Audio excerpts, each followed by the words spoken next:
보신 것처럼 정부가 지난해 4분기 가계동향 조사 소득 부문 결과를 발표했습니다. 요즘 경제가 참 어렵단 말을 많이 하는데 저소득층은 더 힘겨울 것 같습니다. 소득 양극화가 심각하다는 얘기인데요. 이인철 참좋은경제연구소 소장과 함께 얘기 나눠보도록 하겠습니다. 소장님 어서 오세요. 일단 지난해 3분기에 이어서 4분기 분기별 전체 가구 소득은 늘어났습니다. 아마 통계청의 이 소득 지표가 조금 전 12시에 공개가 됐습니다. 네. 아마 기억하시겠습니다만 이 소득 양극화가 현 정부 들어서 계속해서 심화됐습니다. 그러면서 통계 지표가 좀 왜곡되고 있는 게 아니냐. 표본을 바꿨어요.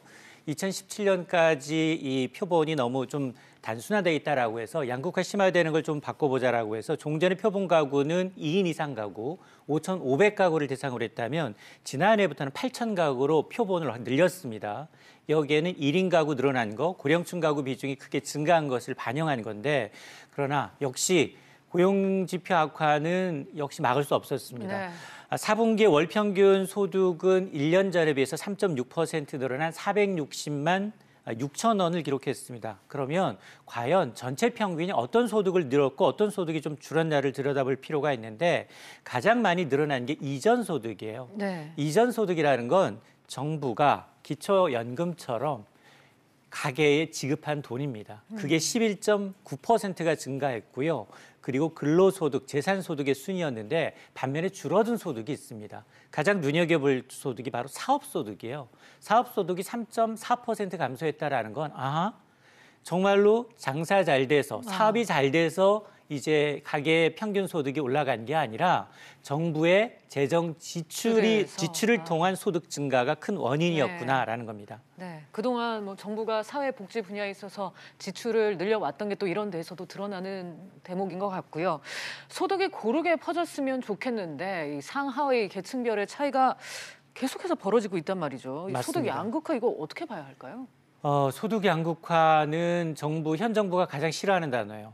소득주도 성장을 역행하고 있는 거죠. 그렇습니다. 좋은 의도가 이제 선하게 반영이 되지 않고 있다는 얘기인데 지금 지난해 4분기에 소득 하위 1분위의 월 평균 소득은 123만 8천 원입니다.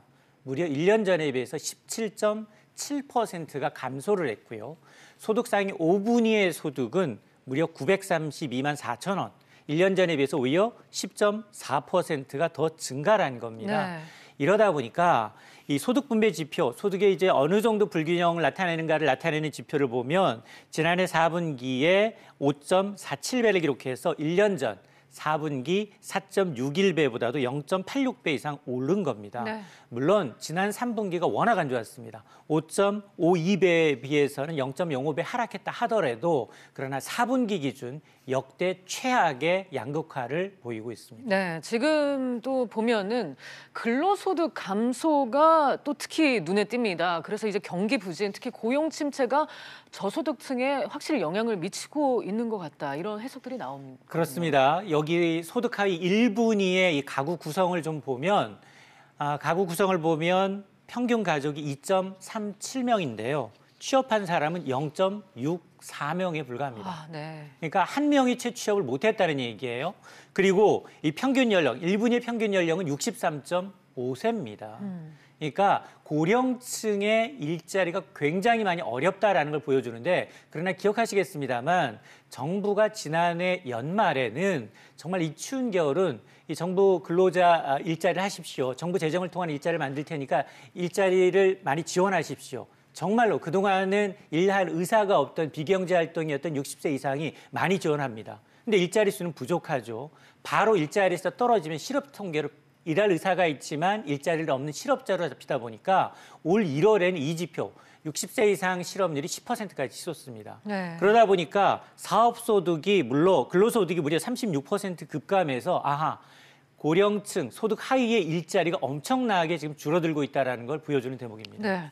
그렇다고 그동안 정부가 손을 놓고 있었던 건 아니고요. 일자리나 기초연금 같은 이제 각종 수당 등 지원을 계속해서 했습니다. 그런데 지표에는 이게 잘 드러나지 않고 있는 거 아니냐. 그냥 맞습니다. 기다리면 되는 것인지. 뭐 기초연금부터 시작을 해서 각종 일자리 수당을 포함하게 되면 수십조 원을 쏟아부었습니다. 네. 그러나 지난해 4분기는 역시 정부 재정 지출의 힘으로 기초연금과 같은 정부가 지원한 이전 소득은 무려 11.9%가 늘어났는데요. 문제는 이 하방 경직성이 큰 비소비성 지출. 여기에 뭐가 포함이 되느냐? 세금이 무려 지난해 4분기에 29%가 늘었고요. 연금 비용이 12%, 사회보장비가 11.6% 각각 늘어서 정부가 재정을 지원하고 정부가 세금으로 또 뺏어가는 형국이 돼버렸습니다. 네. 이런 상황이다 보니까 손에 쥔 임의로 쓸 수 있는 이런 가처분 소득이 굉장히 부족한 상황입니다. 네, 그럼 이 질문을 드려볼게요. 정부의 소득주도 성장 기조를 놓고 지금 방향이 옳다 그르다 학자들 사이에서도 다양한 견해가 나오고 있습니다. 어찌됐든 정부가 기조를 유지하기로는 한 거 같은데 그 효과가 언제 나올지. 정책은 타이밍이거든요. 네. 일기 경제팀이 교체된 데는 소득주도 성장이 지난해에 나타날 것이다. 효과가 아니다. 올해는 나타날 것이다. 라고 하면서 교체가 됐습니다. 과연 올해 나타날 수 있느냐? 지금으로 봐서는 거의 나타나지 않을 가능성이 굉장히 높다는 겁니다. 네. 그렇다면 방향성은 맞지만 다만 경기가 좋아지는 시점에서 소득주도 성장이라는 정책을 펼쳤다면 좋은데 지금은 경기가 꺾이는 상황에서 비용 전가를 계속 하다 보니 정부 재정 지출은 지출대로 늘고 물가는 물가대로 오르고 그리고 받는 사람은 받았다라는 느낌이 없고 계속 일자리는 줄고 있다는 겁니다. 그렇다고 본다면 첫 단추를 혹시나 잘못 깬 거는 아닌가? 다시 한번 소득주도 성장이 정말 이 시점에서 이 타이밍에서 맞는 것인지를 재고할 필요는 있어 보입니다. 네, 정말 안타까운 상황이 계속해서 이어지고 있습니다. 오늘은 이인철 참 좋은 경제연구소 소장과 함께 이 역대 최대를 기록하고 있는 소득 격차와 관련해서 얘기 나눠봤습니다. 소장님 말씀 여기까지 들을게요. 감사합니다.